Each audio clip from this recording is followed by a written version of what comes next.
I need to do the news!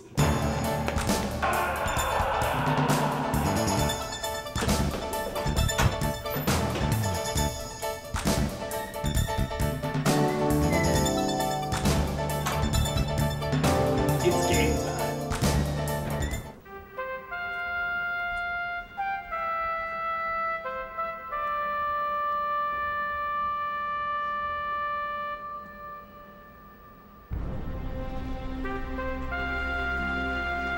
Power. Destiny. This is my time to shine. Oh, I gotta do the news.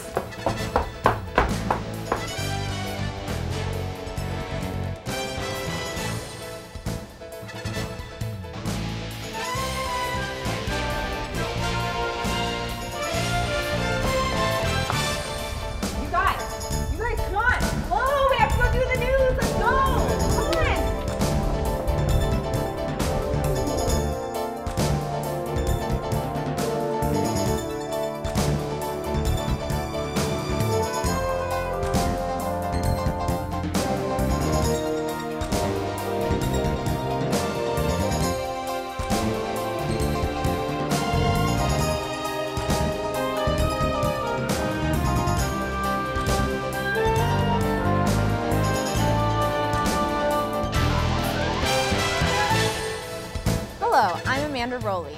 And I'm Cramer, and this is the update. The old saying, what happens in Vegas stays in Vegas, may be a bit of a far shot when it comes to Caesar's Palace. The popular Sin City resort has been getting major publicity due to its new $17 million buffet that was recently put in. The buffet offers such delicacies as creme brulee, red velvet pancakes, unicorn puffs, bald eagle eggs, and of course, the fan favorite, pickled Sasquatch feet. Big Apple Pizza owner Scott Van Buzzer is suffering from trolling comments on Yelp after embracing President Obama on the campaign trail. To make matters worse, he bragged on the popular food critic site that he was a Republican voting for Obama again. Not to be outdone, Mitt Romney decided to take it a step further and hug his favorite pizza chain owner, old Republican presidential hopeful Herman Cain.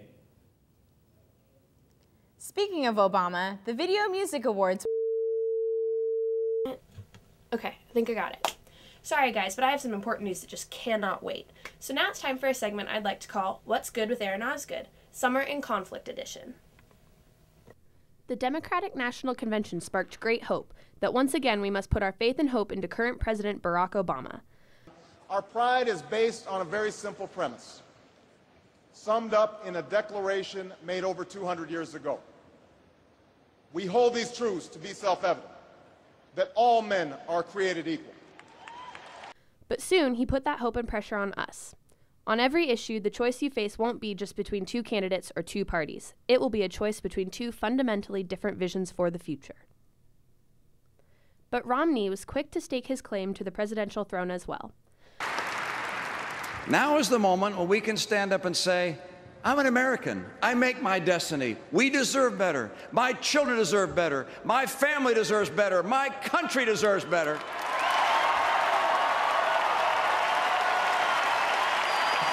So here we stand. Americans have a choice, a decision. Now is the moment when we can stand up and say, I'm an American. I make my destiny. Both conventions offered great footage and even greater MCs. Democrats brought out an old fan favorite, ex-President Bill Clinton, who wooed the crowd for nearly 2 hours, telling his followers that we're all in this together, except the Republicans, who are on their own. That's great advice to give our children, Bill. We're all equal, except those other people that don't believe in what we believe.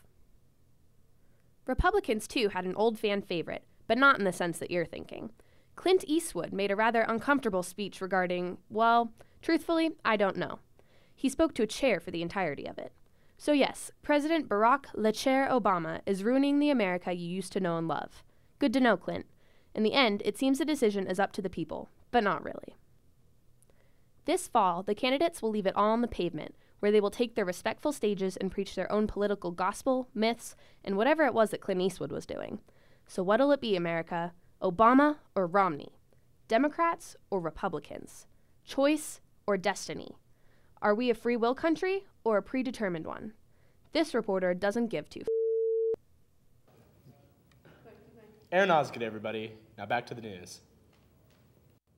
How well do you know those cute girls on Facebook? Probably not as well as you think. As local reports state, the Taliban has been using fake Facebook profiles of cute girls in an attempt to gather military secrets from wooed soldiers.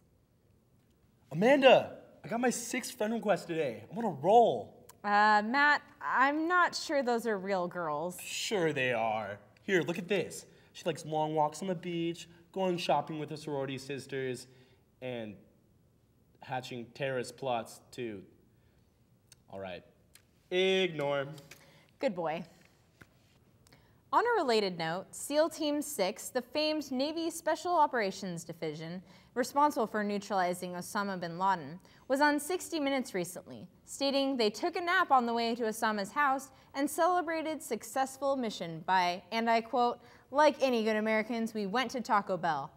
This comes to a surprise to many people who believe this to be merely a way to promote the franchise. Because when I take out a terrorist leader responsible for killing thousands, I'd really like to wolf down a cheesy Cordita Crunch, some volcano nachos, and of course, wash it down with a Coke Zero.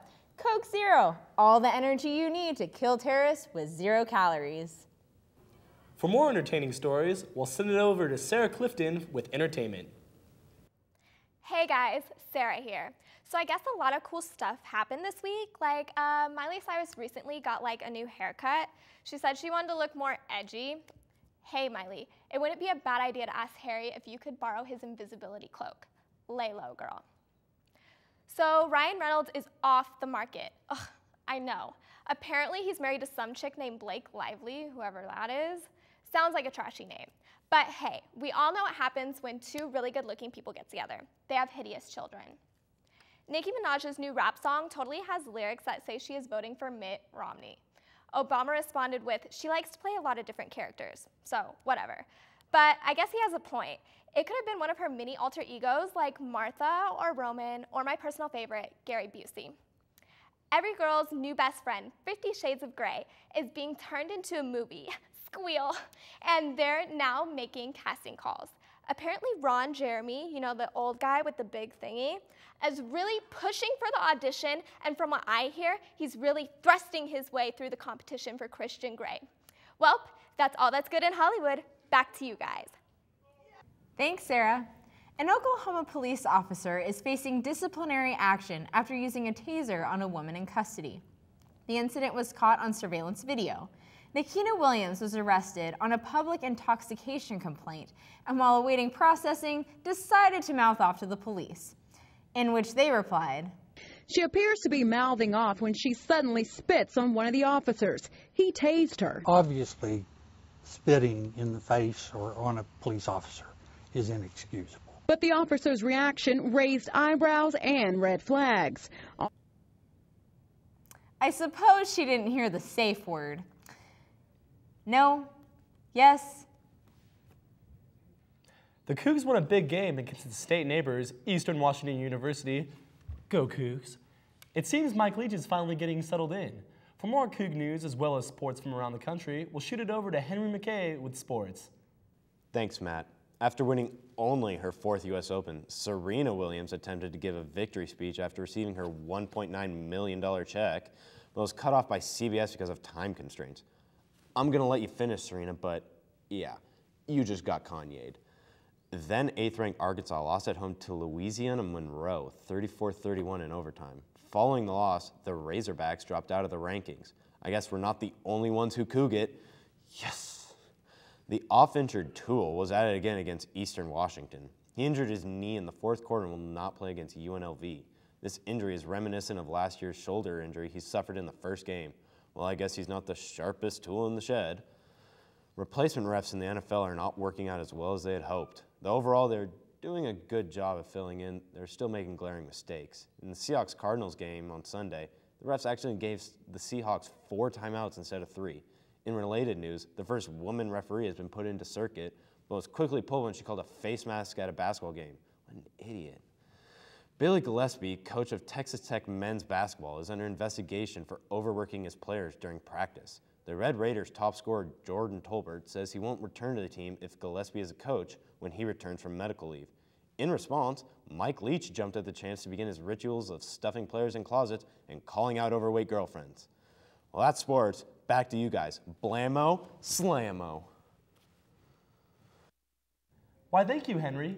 Nice slogan you got there. Moving on. A Rock Hill, South Carolina woman claimed to have some poltergeist stuff going on when she began hearing loud thumps and nails popping out of her bedroom ceiling last week. Tracy, who's a mother of 5, believed that it might be an animal, but to her unexpected horror, it was merely a stalking ex-boyfriend from 10 years ago who had been allegedly living in their attic for the past 2 weeks. Not only that, but he has recently been let out of prison. So let me get this straight. Some guy you dated for a year goes to prison for 10 years, comes out and somehow finds a way to camp out in your attic for 2 weeks? Get the heck out of your house. A Florida man accidentally shot himself through the penis and testicles. Michael Smirglio, age 18, claimed to be cleaning his gun at a party in Fort St. Lucia, Florida. He stated that it accidentally went off during a routine clean and shot through his genitals into his leg, which just goes to show that blowing your load has never been so dangerous. Speaking of foreplay, should spanking be illegal? Well, Canada sure thinks so. Reports from Canada's medical journal states the journal urged the Canadian government to put a ban on the Popular Disciplinary Act, stating that it's no better than eliciting compliance by other methods, and that it has adverse effects on children. Well, you can't blame Canada entirely. I mean, they probably haven't even got 50 Shades of Grey yet. Researchers think they have found the breakthrough on emergency response, and it's literally the size of a quarter. Cybernetic cockroaches with attached cameras will be used to help find survivors in disaster zones and lead emergency response teams to save the person in danger. Is it just me, or is some supervillain really, really happy right now? A 53-year-old grandmother gave birth to her own daughter's baby last week, which really challenges the idea of surrogates. When asked why, she replied, "The thought of my son and daughter not being able to have children just broke my heart." Now that's a gilf. A what? Oh, Grandma, I'd like to... Oh, Matt! Thanks for tuning into the update. I'm Matt Cramer. And I'm Amanda Roley. We'll see you next week. And here's a moment out of context. Yes, the flip-flops were kind of like a mock-up of the shoe. So I was kind of